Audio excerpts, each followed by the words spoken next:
LeetCode has selected this problem for 1st of August.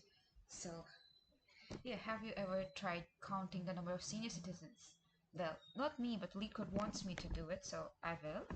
And so basically, if you parse the question, you see that you are given a string array and you need to find out whether it belongs to a senior citizen or not. So let's see what the array consists of. The first 10 array consists of 4 numbers, which we don't care about because we care about the age factor, which should be strictly greater than 60 years old. Okay, so we don't care about the first 10 numbers because it's saying nothing about the age. The next character, which would be at index number 10 basically, because indexes start from 0 in strings. So the 10th character is also useless. But if you see, look at the 11th character and the 12th character, it's very useful for us because it indicates the age of the person. Um, yeah, so we're going to look after the 11th and the 12th character. And I just need to check whether these 11th and 12th character. So this basically tells me that I need to take a substring. I need to use the substring method over here. So I will look after I'll use that functionality and compare it with 60. I'll use the greater than comparator.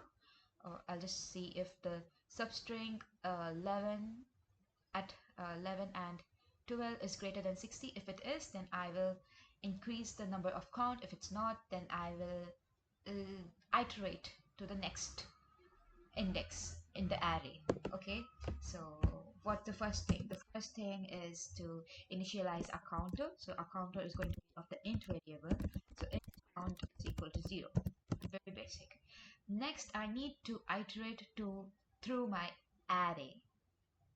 So to iterate through my array, very basic for loop, int I is equal to 0, I is less than, what is the string name? It's details, so it's less than details dot length, which will give me the length of the array, and then I will I'll increment it by 1. Okay, so this is my basic for loop created. It's less than dot length because length gives us because I'm already starting here from 0. I'm not starting from 1. And yeah, others you can also do is equal to, and then I'll have to just do length minus 1, but this is valid as well, but I just like it like this. Okay, so once I am inside the string, so now I'm inside the string and I need to compare. So what I'm saying is if the substring is greater than 60, so I'll use the if conditions. So how do I find the substring? Well, what will I do? Yeah, details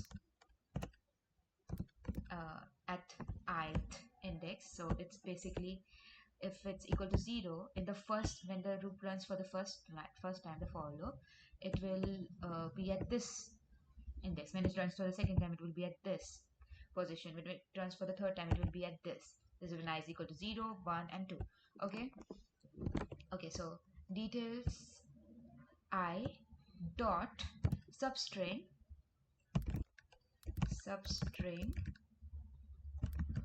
where what is the index of the substring that I need. So I need it after the 10 numbers. So if I start from 0, then after the 0, 1, 2, 3, 4, 5, 6, 7, 8, 9, and will be my 10th, and the age will be my 11th and 12th. So I need it from 11 to 12, but I will write 13 because 13 is not inclusive. Like internally, if you look at it, if the substring, it is like the 11 is inclusive and 13 is not inclusive, which is why we don't write 12 here. Okay, okay, yes, okay, and I need this to be greater than the number 60. But we have a problem here because this is not a number. This will return us a string data type. Data type? Yeah, reference type. And we need it to be of integer type. So I need to convert it into an integer, for which I'll use the integer. We have a function for it, integer dot parse int, and I need to include it. Okay, so the reason, I just want to explain the reason we are not typecasting it, like the reason we are not doing the reason we are not doing the reason we are not doing something like int and then this whole thing basically is because, yeah, so this is because this returns as a string type, and string is not a primitive data type. This is only used for when we want to typecast in between primitive data types. For example, if I had to do it in char at say 11, this will work, but since substring returns a string type, it is not valid, which is why we need to pass it through the integer. Okay, so it's clear.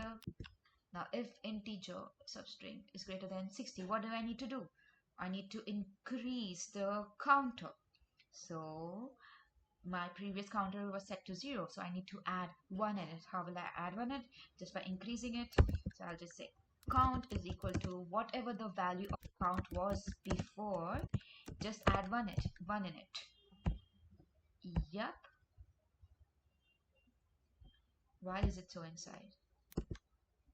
Okay, yes, looking better now. And once we are out of the for loop, we need to return the answer. Don't forget to return the answer. Int count. Yes, looks good to me. Let's try running it. Okay, accepted. And also we are not using equals to because they have clearly told us strictly greater than. Whenever it's strictly greater than, you don't use equals to. If it was not strictly, we could have just mentioned equals to, but it's not, so we won't. And just submit it,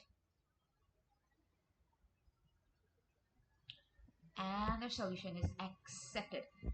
Excellent. Very easy problem, but okay, one more thing I would like to share. If you think like looking at the description, oh, why don't I just instead of using a substring method, why can't I just use a char at method? I'll just see if the char at which position is this at. This is at number 11, so the char at 11 is greater than 6. Here I would just like, why not like char at greater than 6, 6 in a this kind of quotation marks, because this would represent a character, then this would be converted into a character, the ASCII code, according to ASCII, the ASCII code, ASCII value of 6. So it is because if we do this, we won't be checking the test cases for 61, 62, 63, 64. It will just look that, oh, it's greater than 6. So it will not check for the next number, which is 61 or 62. It will skip the age between 60 to 69, which we do not want. We want to include them as well. So that's the reason we are using substring and not caret. Okay, because we need both the numbers. Okay, I think that's it. Well, bye. Keep doing whatever good you are doing in life.